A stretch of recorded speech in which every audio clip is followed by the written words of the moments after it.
Hello everyone, मैं हूं आकृति पांडे। मैं हूं कंसल्टेंट साइकोलॉजिस्ट और मैं डायरेक्टर हूं सृजन मेंटल वेलनेस। गोरखपुर में हमारा ब्रांच है और मोतिहारी बिहार में। आज हम बात करने वाले हैं उन टॉप 5 क्वेश्चंस के बारे में जो पेशेंट हमारे यहाँ आने के बाद पूछते हैं। सबसे पहले कि उन टॉप 5 क्वेश्चंस के बारे में हम जानेंगे कि वो टॉप 5 क्वेश्चंस क्या हैं और फिर हम उनके आंसर्स को जानेंगे। सबसे पहले जो हमारे पेशेंट होते हैं, साइकोमेट्री असेसमेंट के बाद जो उनके क्वेश्चन होते हैं कि मेरे बच्चे को ऑटिज्म हो गया है, अब मुझे क्या करना चाहिए, अब क्या। दूसरा क्वेश्चन होता है मुझे किस तरह की सपोर्ट लेनी चाहिए और कहाँ से ऐसी सपोर्ट लेनी चाहिए।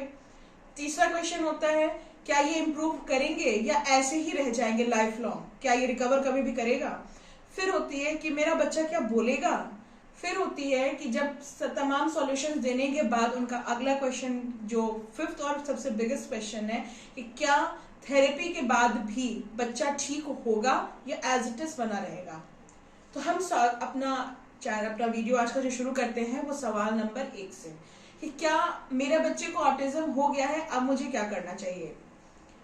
सबसे पहले तो आप काम हो जाइए, पोलाइट हो जाइए, क्योंकि आप जिस भी कंसल्टेंट साइकोलॉजिस्ट के पास आपने असेसमेंट कराया है, अगर उनके पास अपना सेंटर है तो आप बिल्कुल काम पोलाइट रहिए, उनके सारे इंस्ट्रक्शंस को सुनिए। क्योंकि जितना ज्यादा आप पैनिक होंगे, जितना ज्यादा आप चीजों को सर्च करना शुरू करेंगे, ज्यादा एडुकेट करने की कोशिश करेंगे, उतना ही ज्यादा आपके अंदर कंफ्यूजन क्रिएट होगा और आप सॉल्यूशन की तरफ नहीं प्रॉब्लम की तरफ आप फोकस्ड हो जाएंगे।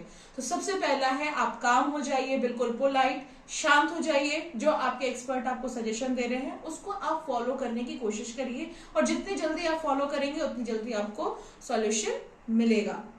क्वेश्चन नंबर 2 है कि हम इसकी सपोर्ट कहाँ से लें, कहाँ पे हम जा सकते हैं। ऑटिज्म का एक्सपर्ट जो होता है वो साइकोथेरेपिस्ट होता है, या ये ऐसे एक्सपर्ट्स आपको कहाँ मिलते हैं, या खुद साइकोथेरेपिस्ट अपना एक सॉलिटेयर अपना उनका क्लिनिक होता है, या किसी साइकोलॉजिस्ट के अंदर साइकियाट्रिस्ट के अंदर इनकी प्रैक्टिस होती है।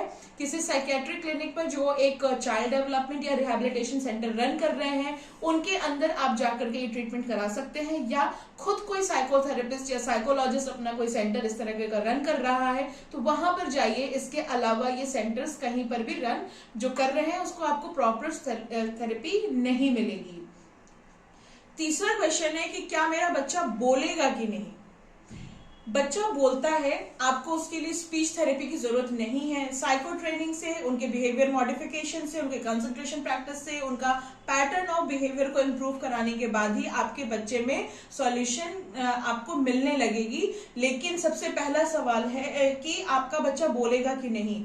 आपका बच्चा अगर न्यूरोलॉजिकल ऑटिज्म में है तो उसमें उनको बोलने में कुछ प्रॉब्लम हो सकती है, क्योंकि ऐसे बच्चे इंट्रोवर्ट होते हैं और बहुत ज्यादा ना बोलने में बिलीव रखते हैं। और जो बच्चे क्लासिकल ऑटिज्म से नहीं होते हैं, जो वर्चुअल प्लेटफॉर्म से आते हैं, ये बच्चे जब इनका कंसंट्रेशन और इनका बिहेवियर पैटर्न जब हम इम्प्रूव करते हैं तो ये बच्चे एक समय के बाद ऑटोमेटिक बोलने लगते हैं। इनको किसी भी तरीके की स्पीच ट्रेनिंग की जरूरत नहीं होती है। बट क्लासिकल ऑटिज्म में कुछ ऐसे स्पीच रिलेटेड इश्यूज होते हैं जिसके लिए स्पीच थेरेपी की जरूरत होती है। तो आपका बच्चा बोलेगा, लेकिन आपको अपने एक्सपर्ट को फॉलो करने की जरूरत है। फिर एक है कि हमें जो है कि ये बच्चे आपके सवाल जो है कि मेरा बच्चा इम्प्रूव होगा कि नहीं, या ये लाइफ लॉन्ग हमारा ये इम्प्रूवमेंट बना रहेगा। ये इम्प्रूवमेंट होती है अगर बच्चा क्लासिकल ऑटिज्म में है तो बच्चे का जो है मैनेजमेंट होता है। जैसे कि मैं अपने प्रीवियस वीडियोस में भी बताती आई हूँ कि क्लासिकल ऑटिज्म में सिर्फ सिम्टम्स का मैनेजमेंट होता है, रिकवरी नहीं होती है। और वर्चुअल ऑटिज्म जो होती है वो पूरी तरीके से रिकवर हो जाती है। कुछ परसेंटेज हो जाते हैं जो कि आपको पता नहीं चलता है नॉर्मल सेटिंग में, लेकिन ये बच्चे इंप्रूव होते हैं। फिर चौथी सबसे इम्पोर्टेंट जो 5वीं जो सवाल है कि हमें ये थेरेपी का जो रिजल्ट होता है वो लाइफ लॉन्ग मेंटेन रहता है कि नहीं रहता है। थेरेपी का रिजल्ट जो होता है वो लाइफ लॉन्ग रहेगा तब जब आप इसको थेरेपी के बाद भी फॉलो करते रहेंगे तब। अगर आप जो माल फंक्शंस के साथ आपको ये डिसऑर्डर आया है, अगर आप वापस से उसी पैटर्न ऑफ बिहेवियर पे अगर आप अपने आप को लेकर के जाने लगेंगे, उसी लाइफस्टाइल को अगर आप फॉलो करने लगेंगे तो आपका थेरेपी का रिजल्ट थेरेपी ओवर होने के नेक्स्ट डे से ही बिगड़ने लगेगा।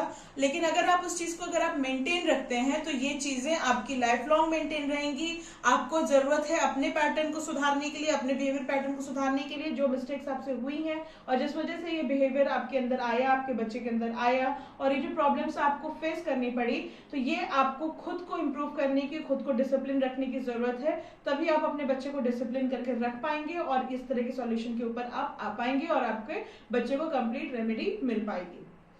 बने रहिए हमारे चैनल के साथ। ऐसे ही और आपके क्वेश्चन जो फ्रीक्वेंटली आस्क्ड क्वेश्चंस है उसके साथ हम फिर से आपके साथ जुड़ेंगे। धन्यवाद।